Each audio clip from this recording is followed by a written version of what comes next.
আসসালামু আলাইকুম, welcome to my channel three sisters kitchen.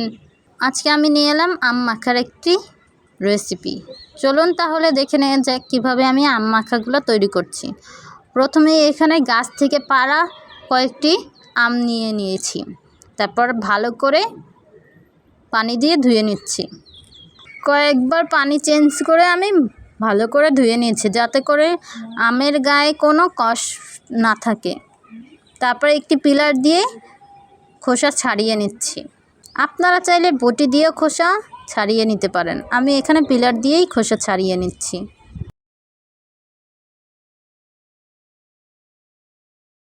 আমিও পিলার দিয়ে পারিনি দেখে আমিও বটি দিয়ে লেগে পড়েছি আমগুলো ছিলার জন্য। আমগুলো ছোট ছোট হওয়ার কারণে আমগুলো পিলার দিয়ে কাটা যাচ্ছিল না, তাই আমি বটি দিয়েই কেটে নিয়েছি। তারপরে এইভাবে লম্বা লম্বা করে কেটে নিয়েছি। দেখতেই পাচ্ছেন কিভাবে আমি কেটেছি। এইভাবে লম্বা লম্বা করে কেটে একটা বাটিতে রেখে দিব। সবগুলো আম এইভাবেই আমি কেটে নিয়েছি। কাটা হয়ে গেলে এর মধ্যে এক এক করে মশলা দিয়ে দিব। প্রথমেই আমি বিট লবণ দিয়েছি, তারপরে গুঁড়ামরিচ দিয়ে দিলাম।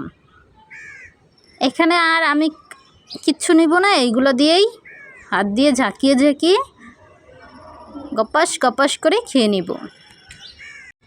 সবগুলো ভালো করে ঝাঁকিয়ে নিচ্ছি, যাতে করে সবগুলোর গায়ে মরিচ আর লবণ ভালো করে লেগে যায়। এই যে আম মাখা হয়ে গেছে, এবার আমি খেয়ে দেখিয়ে দিচ্ছি। অনেকটাই মজা হয়েছে। আপনারা চাইলে একবার এইভাবে ট্রাই করে দেখতে পারেন, আপনাদের ভালো লাগবে। আম মাখা দেখতে দেখতে আমার মুখে পানি চলে এসেছে। আমি যাই আবারও আম মাখা করে খেয়ে ফেলি। আমার ভিডিওটি ভালো লাগলে অবশ্যই আমার চ্যানেলটি সাবস্ক্রাইব করে দিবেন, পাশে থাকা বেল আইকনটিও প্রেস করে দিবেন, আর কমেন্ট করে জানাতে ভুলবেন না। আপনজনের সাথে থাকুন, আপনজনকে ভালো রাখুন। আল্লাহ হাফেজ।